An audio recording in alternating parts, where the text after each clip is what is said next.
감개가 무량합니다.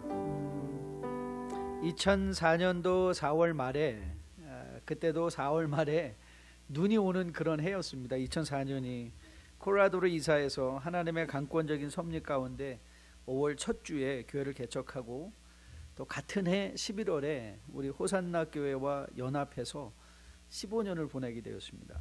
이민교회에 교회 개척해서 15년이 되는 것도 쉬운 일이 아니고 또 교회가 연합되는 것도 쉬운 일이 아니었는데 하나님께서 이 모든 어려운 일들을 가능케 하시고 또 여기까지 오게 하신 하나님의 은혜에 감사드립니다.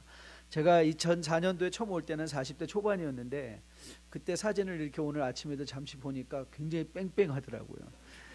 그런데 이제 50대 후반을 바라보는 또 목사가 되었습니다. 이제는 어떻게 내 사역을, 내 인생을 잘 마무리해야 될까? How do I close my life? well, finishing well. 어떻게 잘 끝내야 될까를 생각하는 때가 또 되기도 하였습니다. 1994년 산호세에서 1차 교회를 개척한 후에 꼽아보니 25년 동안 두 교회를 섬기며 달려온 길을 돌아보면 참 부끄러운 것이 많이 있습니다. 제 나름대로 개혁적인 교회를 한다는 것이 때로는 다른 교회를 인정하지 않는 독선적 교회가 되었던 적도 있었고, 저 자신이나 혹은 성도들에게 실험적인 많은 개혁적인 일들을 한다 하면서 성도들을 많이 피곤해하게 하지는 않았는가도 생각해 봅니다. 젊은 날의 패기라면 패기라고 할 수도 있었고, 돌아보면 저의 능력에 대한 지나친 과신감이나 교만이기도 하였던 것을 다시 한번 여러분 앞에 고백합니다. 하지만 15년이 지난 후에 그래도 안심이 되는 것은 제가 하려고 했던 것은 하나도 된 게 없습니다. 그런데 하나님께서 하시고자 하셨던 일들은 하나도 빠짐없이 다 된 것을 다시 한번 기억하게 됩니다. 그래서 사실은 나이가 들어갈수록 저의 개인적인 비전은 더 많이 없어지는 것 같습니다. 반면 내 비전을 강하게 세우기보다는 우리를 또 나를 향한, 우리 교회를 향한 하나님의 뜻이 뭘까? What is the will of God for us? For me?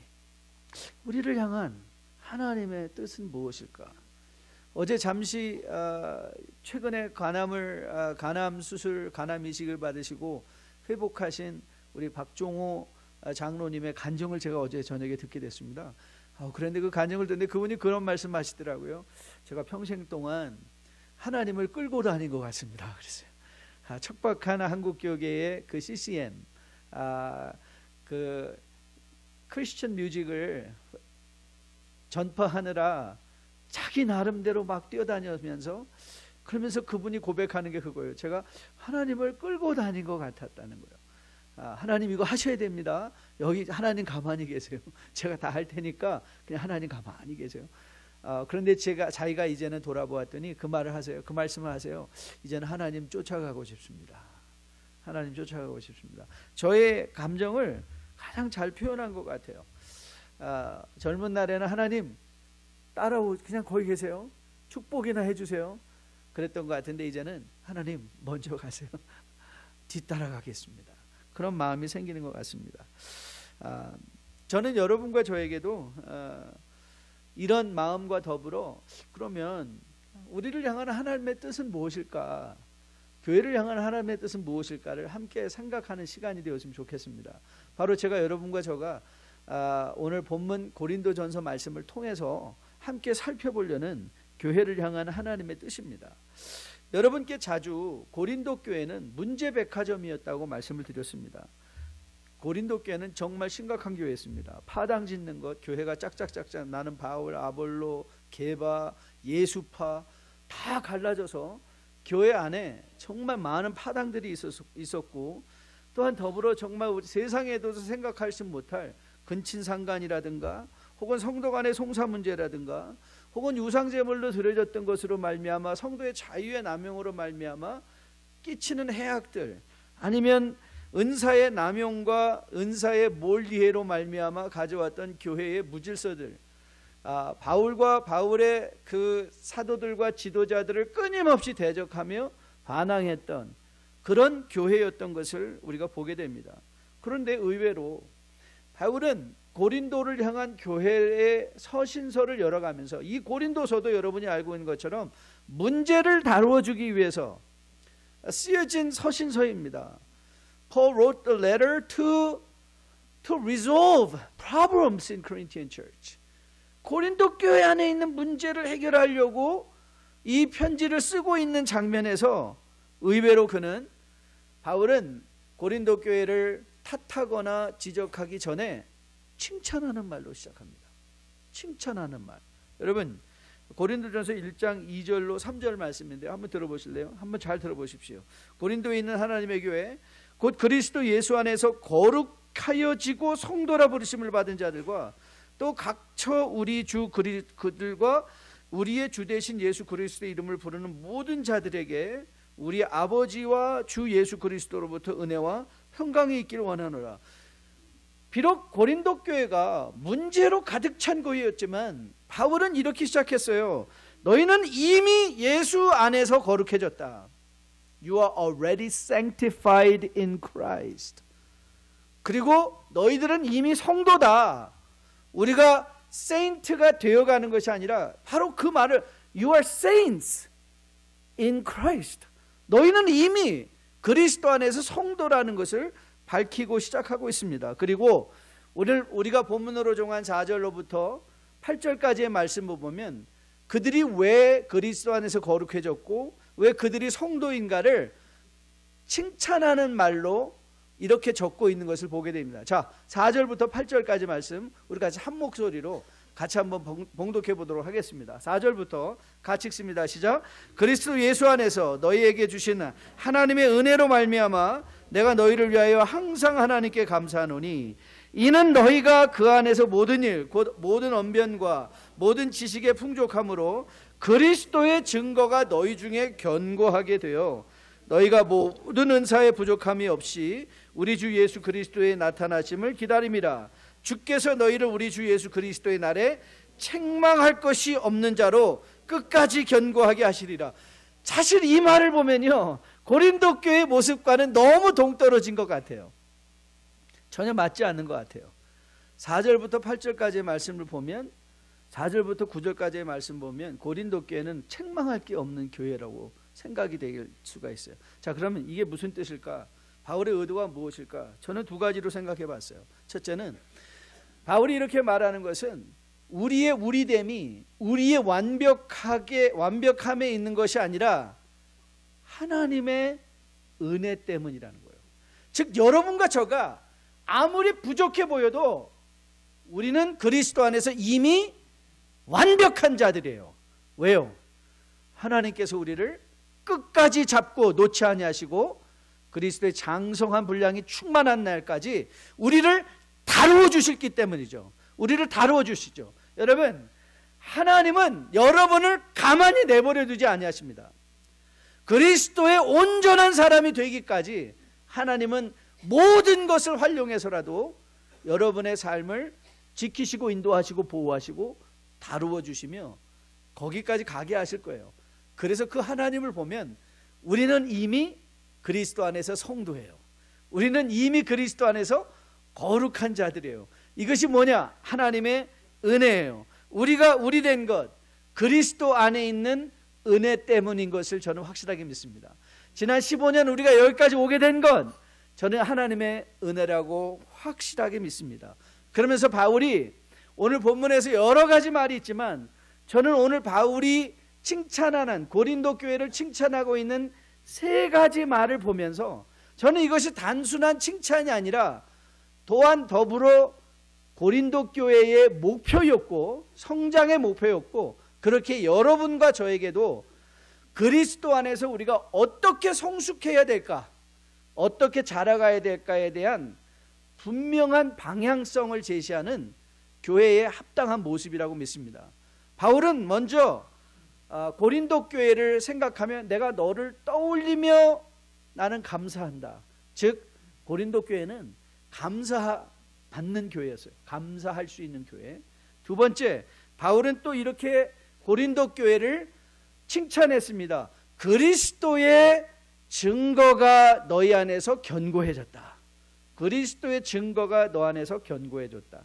그리고 마지막에 바울이 고린도 교회를 언급하며 칭찬하는 말이 뭐냐면 예수님과 교제하는 교회였다. 예수님과 교제하는 교회다.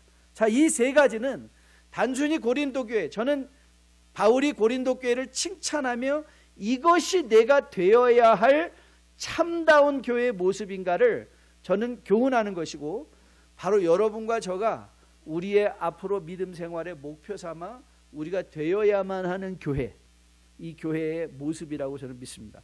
그럼 하나씩 잠깐 풀어볼까요? 가장 먼저 고린도 교회를 가리켜서 감사할 수 있다. 4절 말씀이죠. 그리스도 예수 안에서 너희에게 주신 하나님의 은혜로 말미암아 내가 너희를 위하여 항상 하나님께 감사한다 그랬어요. 그 고린도 교회를 생각하며 바울의 마음에 불러일으켜진 것은 감사였어요. 하나님, 고린도 교회에 일어나여 감사드립니다. 자, 여러분, 그러면 왜 바울은 고린도 교회를 떠올리며 감사했을까요? 저는 이것 때문이었다고 생각해요. 하나님의 은혜. 고린도 교회를 생각하니 하나님의 은혜가 충만한 교회였다. 하나님의 은혜가 있었다. 저는요, 여름이 되면 즐겁습니다. 여름이 되면요, 우리 방학을 맞이한 많은 대학생들이 교회를 들어와서 신앙생활을 이 교회에서 다시 잘 시작을 해요. 벌써 대학교 간 친구들이 이미 여름에 돌아올 계획을 세우고 또 단기 선교를 참여하겠노라고 헌신하는 친구들이 나오고 있습니다. 저는 이게 감사해요. 자녀들에게 우리 모교회가 돌아올 수 있는 교회라는 것. 여러분, 그거 감사하지 않습니까? 지금 젊은이들이 다 교회를 떠나는 형편이라고 하는데 돌아올 수 있는 교회. 왜 돌아올 수 있는 교회가 되었을까요? 저는 교회가 지난 15년 동안 우리 교회가 오면서 좌충우돌의 여러 가지 힘들고 어려운 일이 있었음에도 불구하고 우리는 분열보다 연합을 택했고, 그래서 자녀들에게 있어서, 여러분, 우리 자녀들 가운데 15년, 15살 미만 된 애들은 여기서 태어나서 이 한 교회에서 같이 친구가 되어 지금까지 자라와서 이제는 운전할 수 있는 자리까지 되는, 나이까지 된 친구들이 많이 있습니다. 정말 감사하지 않습니까? 저는 이게 정말 감사한 것 같아요. 하나님의 은혜가 우리를 서로를 생각하며 감사할 수 있게 되고, 또 돌아올 수 있는 교회, 생각하고 이것이 내 홈철치야, This is my home, I can come back. 그렇다면 우리가 앞으로 어떤 교회가 되어야 될까? 네, 저는 여러분과 저가 은혜를 받기를 사모하는 성도가 되어야 된다고 생각합니다. 저는 선교하는 교회가 됩시다. 혹은 전도하는 교회가 됩시다. 사회봉사하는 교회가 됩시다. 이런 목표를 걸지 않아도 된다고 생각합니다. 은혜 받으면 선교합니다. 은혜 받으면 나누고 싶습니다. 전도됩니다. 은혜 받으면 사회봉사 할 수 있습니다. 저는 교회가 추구해야 될 가장 첫 번째 된 책임은 하나님의 은혜를 사모하며 주님 앞에 나오는 것이죠. 그래서 제가 예배 주일날 때마다 긴장하고 하나님 앞에 기도하는 기도 제목이 있습니다. 하나님, 오늘 우리 예배에 은혜 받아야 됩니다. 은혜 받지 않으면 병납니다. 여러분, 우리가 병나면, 우리가 영적으로 병이 나면 스스로 돌아보면 은혜가 결핍되어 있는 것을 우리는 보게 됩니다. 저는 여러분과 저가 지난 15년 동안 우리에게 이런 은혜를 베풀어 주셔서 여기까지 오게 하신 하나님, 그러나 우리의 평생에 걸쳐서 우리와 함께 하시며 미래를 이어가시는 그 하나님을 생각하며 여러분의 제1 우선순위, 하나님, 은혜 받게 도와주세요. 은혜 받게 도와주세요. 늘 마음에 품고 기도하는 여러분과 저 될 수 있게 되기를 주님의 이름으로 축복드립니다. 두 번째는 그리스도의 증거가 견고하게 되었다고 얘기하고 있어요. 그리스도의 증거가 견고하게 된 것을 5절부터 7절까지 바울은 이렇게 표현하고 있습니다. 이는 너희가 그 안에서 모든 일 곧 모든 언변과 모든 지식에 어떻게 됐다고요? 풍족해졌다. 풍족해졌다. 여러분, 사실 어떤 교회가 감사를 불러일으키는 교회가 될 수 있을까? 이건 사실 밀접하게 이것과 연결이 되어 있습니다. 어떤 교회가 감사를 불러일으킬 수 있을까요? 네, 그리스도의 증거가 견고하게 세워지는 교회는 감사를 불러일으킬 수 있는 교회가 되는 것이죠. 그렇다면 이 그리스도의 증거가 견고하게 세워지는 것은 어떤 의미가 있는가? 여러분 그렇습니다. 부자가 되는 것도 아니고요, 더 건강해지는 것도 아니고요, 더 큰 교회 건물을 짓는 것도 아니고, 정말 감사를 불러일으킨 교회는 그리스도의 증거가 견고하게 세워지는 거예요. 그게 건강함이에요. 어떤 성도가 축복받은 성도인가? 여러분, 부자가 축복받은 거 아닙니다. 축복받은 것은 그리스도의 증거가 그의 삶 가운데 견고하게 세워진 성도, 그 가정이 하나님 나라 안에서 축복받은 가정입니다. 자, 그러면 그리스도의 증거가 견고히 세워진다는 것의 의미가 뭐냐? 자, 먼저 6절 5절의 말씀을 보면 이렇게 나와 있죠. 너희가 그 안에서 모든 일 곧 언변과 모든 지식에 풍족하다. 여러분, 그리스도의 증거가 여러분들의 말과 우리의 지식에서 나타나는 거예요. 우리가 세상에 대해서 아는 것만큼 더 알아야 되는 게 뭔가? 네, 하나님의 말씀이에요. 그리고 여러분들의 말이, 여러분들이 하는 대화의 내용이 정말 감사를 그리스도의 증거, 그리스도의 냄새, 그리스도의 향기가 나는 말이 되게 해야 돼요. 친절한 말, 감사하는 말, 칭찬하는 말, 격려하는 말. 보면 무조건 깎아내리려고 하고, 좋은 것 보면 그거 나쁘다고 하고, 차 타고 오면 그거 바가지 썼다고 하고, 이런 게 아니라, 여러분, 그리스도의 증거가 풍성하게 세워진 사람은요, 사실 목회를 30년 이상 하다 보니까 그게 보이더라고요. 사람의 말투만 보면 인격이 보이고요, 믿음의 내용이 보여요. 저 사람이 긍정적인가, 부정적인가, 진실을 말하나, 아니면 은근히 꼬여서 정말 사람을 끌어내리는가, 아니면 사람을 정말 세워주고 있는가, 이런 것들. 여러분, 그렇기에 우리의 영적인 힘은, 영적인 모습은 우리의 말을 통해서 드러나게 되는 것이죠. 저는 여러분과 저가, 우리 교회가 앞으로 이런 그리스도의 증거가 우리의 지식에서, 우리의 언변에서 풍성하게 드러나요. 모든 사람이 가시적으로 볼 수 있는 그리스도의 증거로 풍성한 교회가 되기를 주님의 이름으로 축복드립니다.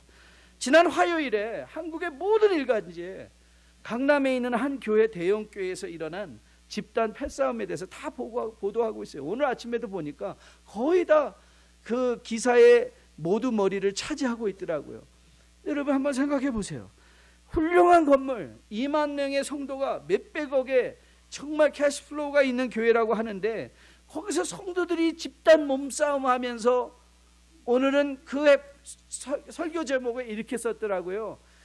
성경책보다는 다 몰래 카메라를 갖고도 교회에 왔다는 거예요. 서로가 찍어서 그걸 언론에 보도하려고 하는 것인지. 저는 그렇게 생각해 봤어요. 아니, 교회가 이렇게까지 몸싸움을 할 일이 뭐가 있을까? 말과 행동을 통해서, 그들의 말과 행동을 통해서 과연 그리스도가 증거됐을까? 저는 여러분과 저가 forever optimist, 영원한 긍정 낙천주의자, 성격이 낙천적이기 때문이 아니라 하나님 때문에 낙천주의자가 될 수 있는 여러분과 저 되기를 주님의 이름으로 축복드립니다. 그것이 그리스도의 증거죠. 그래서 바로 두 번째로, 우리가 왜 낙천주의자가 될 수밖에 없는가? 왜 성도는 끝까지 소망을 가진 자가 될 수밖에 없는가? 소망 공동체가 될 수밖에 없는가? 바울은 이렇게 증거하고 있죠. 모든 은사의 부족함 없이 주 예수 그리스도의 나타나심을 기다리는 자라는 거예요. 여러분, 여러분 성도는 소망의 사람들이에요. 이 세상에 세워진 교회는 소망의 공동체예요. 그러니까 지금 우리가 보는 모습이 완벽하지 않은 거예요. 여러분, 바울도 주의 나타나심을 기다렸기에 고린도 교회에 그토록 많은 문제가 있었지만, 그러나 바울 안에 소망이 있었기에 그들을 거룩하여진 자, 그리스도 안에서 거룩한 자, 그리스도 안에 있는 성도로 볼 수 있는 마음의 여유가 생겼던 것이 무엇 때문인가? 소망 때문인 거예요. 소망은 여러분 우리로 하여금 기다리게 하고 인내하게 하죠. 지금 우리 눈에 부족하게 본다 할지라도 소망이 있는 사람은요, 깎아내리지 않아요. 절망하지 않아요. 마치 그것이 끝이라고 절대 비관하지 않아요. 그러나 우리는 더 나아질 수 있다. 소망을 갖게 되죠. 왜요? 우리는 주의 나타나심을 기다리는 자들이니까. 그리스도의 증거가 견고해진다는 건요, 바로 우리 안에 이 소망, 그리스도의 재림에 대한 소망이 살아나는 거예요. 저는 여러분과 저 우리 교회 안에도 이 그리스도, 우리가 지금까지 온 것은 It's a mere process, 과정이에요. 끝이 아니에요. 여러분의 인생도 지금까지 온 것 과정이에요. 그러나 끝날에 주님께서 준비해 주실 그 영광을 마음에 품고 소망을 가지고 그리스도의 증거가 충만함으로 오늘 살아낼 수 있는 여러분과 저 될 수 있게 되기를 주님의 이름으로 축복드립니다. 마지막 세 번째, 그리스도의 증거가 견고해진 교회의 특징은요, 끝이 좋은 교회예요. 끝이 좋은 교회. 자, 함께 우리가 읽어보려고 하는데요. 자, 7절 말씀, 8절 말씀입니다. 8절 말씀 같이 한번 읽을게요. 시작. 주께서 너희를 우리 주 예수 그리스도의 날에 책망할 것이 없는 자로 끝까지 견고하게 하시리라. 이제 나이가 들어가면서 제 인생의 가장 큰 경고적 사자성어가 뭔가 생각해 봤더니 그것이 용두삼이었어요. 용두삼이. 용의 머리처럼 거창하게 시작했는데 끝이 뱀처럼 허무하게 끝나는 것. 최근 한국에서 일어나는 많은 은퇴 목사님들의 그 모습들을 보면서, 야, 나도 용두삼이가 되지 말아야 될 터인데 두렵기도 하고 무섭기도 하고. 여러분, 오늘 어떤 교회가 그리스도의 증거가 견고하게 세워진 교회냐? 예, 끝까지 책망할 것이 없는 자로 세워지는 교회라는 거예요. 누가 주님 앞에 칭찬받는 것인가? 책망할 것이 없는 자로 끝까지 견고하게 견디는 자. 저는 그것이 여러분이고 저고 우리 교회가 되기를 주님의 이름으로 축복드립니다. 그러면 우리는 어떻게 끝까지 견고하게 책망할 것이 없는 자로 세워질 수 있을까? 네, 바울이 권면하죠. 디모데후서 3장 말씀입니다. 같이 한번 읽어볼게요. 같이 한번 읽습니다. 모든 성경은 하나님의 감동으로 된 것으로 교훈과 책망과 바르게 함과 의로 교육하기에 유익하니 이는 하나님의 사람으로 온전하게 하며 모든 선한 일을 행할 능력을 갖추게 하려 함이라. 제가 금요일 날 성경 일독을 마쳤어요. 그때 마침 제 아내가 그 자리에 있었어요. 선교와 이런 것이 겹쳐서 원래 3개월의 일독을 해야 되는데 4개월의 일독을 하게 돼서 성경을 딱 접으면서 성경 일독했네. 그랬더니 우리 아내가 그러더라고요. 당신은 성경 읽는 목사네. 그래요. 성경 읽는 목사. 여러분, 놀랍게도 성경을 가장 많이 안 보는 사람 중에 한 부류가 누구냐면 사실 목사들이에요. 목사들은 성경을 끊임없이 어떻게 보는가 하면 뭔가 빼내서 쓸 것을 찾기 위해서 성경을 읽을 때가 많이 있어요.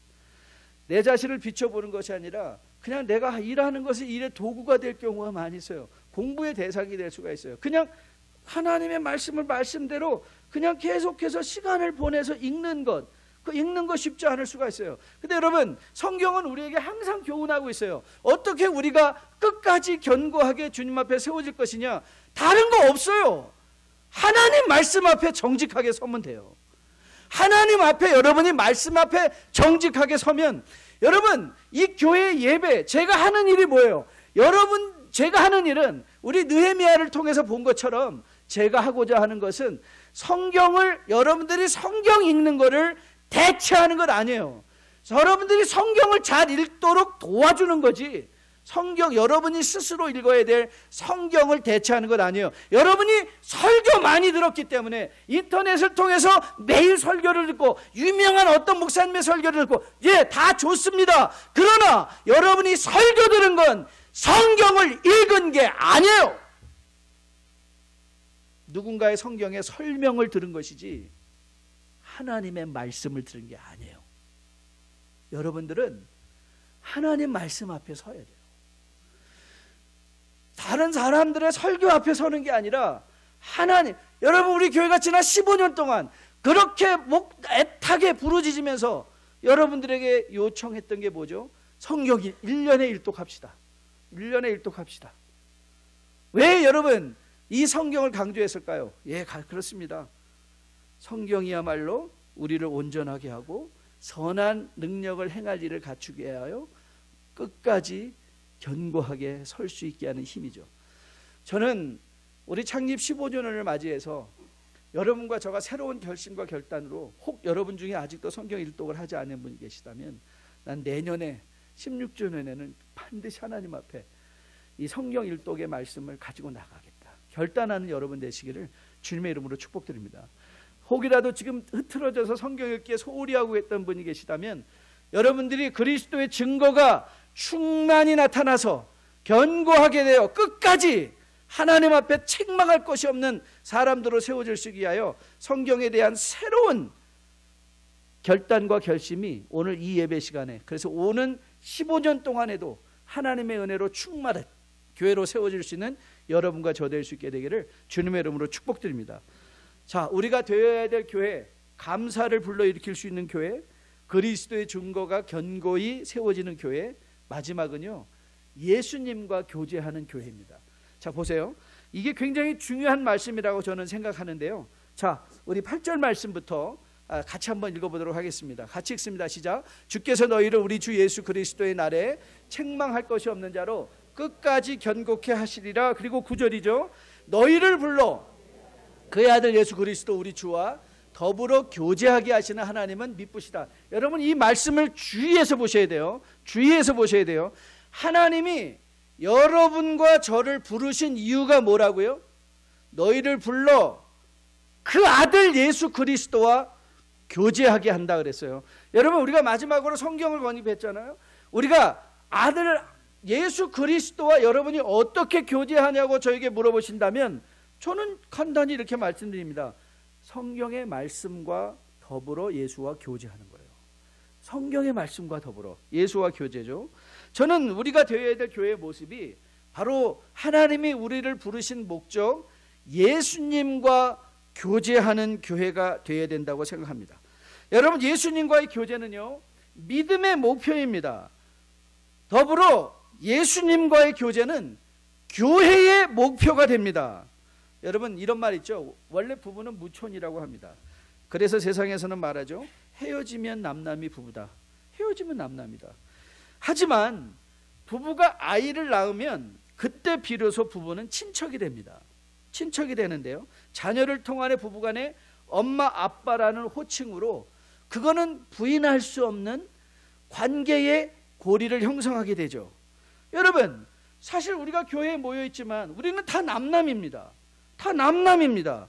배경도 다르고 빈부의 차이도 있고 성격도 다 다르고 모습도 다 다릅니다.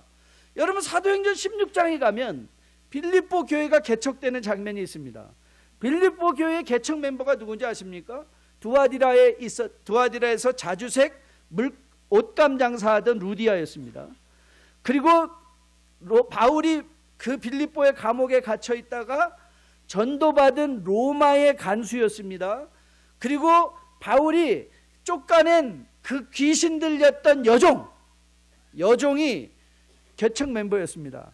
모든 학자들은 이렇게 말합니다. 이 바울이나 옷감장사 루디아나 로마의 군인이나 그리고 이 계집종, 귀신 들렸던 여자 계집종, 이 네 부류의 사람은 절대 세상에서 만날 수 없는 사람이라고 합니다.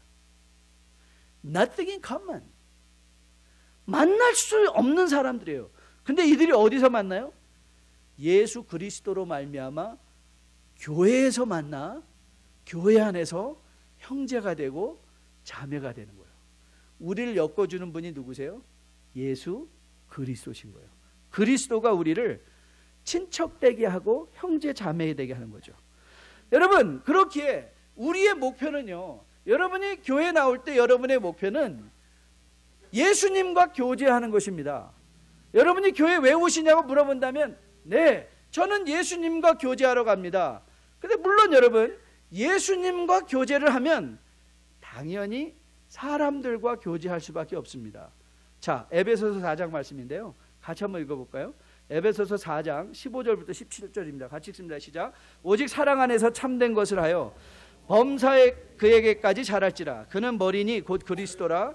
그에게서 온몸이 각마디를 통하여 도움을 받음으로 연결되고 결합되어 각 직체의 분량대로 역사하여 그 몸을 자라게 하며 안에서 스스로 세운다.